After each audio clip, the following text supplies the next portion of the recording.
नमस्कार दर्शक बंधु आज एक मुख्य खबर उपरे आसंतु नजर पकाइबा। ता पूर्व जो मैंने आम चैनल को नुआ आसी से मैंने भिडियोटी को प्रथम लाइक करी चैनल टी को सब्सक्राइब कर दिंतु एवं पाखरे थिबा बेल आइकन टी को दबाई दिंतु। यह फल आपण मैंने आम भिडियो गुड़ी को सर्वप्रथम देखिपारे। आज प्रथम खबरटी होड़शा प्रधानमंत्री नरेंद्र मोदी भुवनेश्वर कले रोड शो। आज तीनोटी सभा करेंगे संबोधन। भुवनेश्वर रोड शो कर प्रधानमंत्री नरेंद्र मोदी राज्य बीजेपी दुईटी वरिष्ठ नेता तथा मनमोहन सामंत और सांसद अपराजिता षडंगी सामिल थे। Modi mega road show Master Canteen छकरू आरंभ हो बाणीविहार शेष होता। प्रधानमंत्री रोड शो पर राज्य बीजेपी तरफ स्वतंत्र व्यवस्था करा सुरक्षा व्यवस्था कड़ाकड़ी करा हजार हजार बीजेपी कर्मी समेत अनेक जनसाधारण प्रधानमंत्री रोड शो रे सामिल होते। रोड शो सारिया पर राजभवन में रात्रियापन करते प्रधानमंत्री नरेंद्र मोदी। परवर्ती खबर पर आसन नजर पकाए। सुरक्षा कर्मी को बड़ सफलता। एनकाउंटर में टली पड़े 8 जन माओवादी। छत्तीसगढ़ बीजापुर एक बड़ अघटन घटी।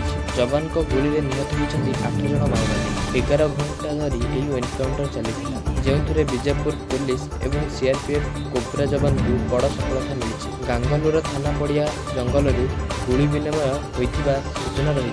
ऑपरेशन में प्राय 1200 जवान सामिल थी जमापड़ी। परवर्ती खबरटी होची अरविंद केजरीवाल को मिलेला जामिन। मद दुर्नीति मामले में अरविंद केजरीवाल को शुक्रवार सुप्रीमकोर्ट जून 1 तारिख पर्यंत मध्यवर्तीकालीन जामिन प्रदान कर।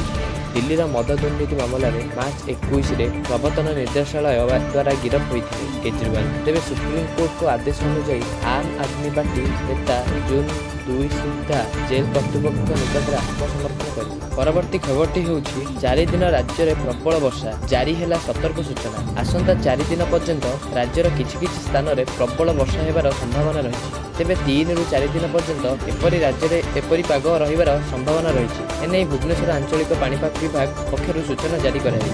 आज मयूरभंज बालेश्वर केन्दुझर भद्रक केन्द्रापड़ा एवं जगतसिंहपुर जिले में अधिकांश स्थान में वर्षा होबार संभावना रही। यह समस्त जिला के वर्षा परिमाण 7 ରୁ 11 सेंटीमीटर रही। सेहीपरि कोरापुट रायगड़ा पुरी केन्द्रापड़ा खोर्धा जाजपुर भद्रक केन्दुझर ढेंकानाल मालकानगिरी गजपति जिले में अनेक स्थान में वज्रपात सह घड़घड़ी होबार संभावना रही। वर्षा सह एठी 30 ରୁ 40 किमी बेगर पवन बहिबार आशंका रखा जो समस्त जिला को येलो वार्निंग जारी करा। परवर्ती खबर आसिला जेई एडवांस एग्जाम तारीख। जेई मेन्स क्लियर करने पर जो मैंने जेई एडवांस परीक्षा अपेक्षा कर पाखरे प्रस्तुत होगा लगी आउ मात्र 16 दिन बाकी रही। Indian Institute of Technology Madras May 26 2024 रे आयोजन करिबो एग्जाम। इंजीनियरिंग कॉलेज रे एडमिशन लगी प्रस्तुत होउथिबा छात्र छात्री JEE advance official website jeiadv.ac.in को जाई परीक्षार शेड्यूल चेक करि परिबे। परीक्षा लगी एडमिट कार्ड परीक्षार 10 दिन पूर्व अर्थात मे 17 रे जारी करा जिवो। जेई एडवांस अधिकारी वेबसाइट रे एही एडमिट कार्ड मिलिबो। एडमिट कार्ड डाउनलोड करबा पई परीक्षार्थी निजर डॉक्यूमेंट दे लॉगिन करबा हेबो। एही लिंक परीक्षा दिन अर्थात मे 26 पर्यंत सक्रिय रहइबो।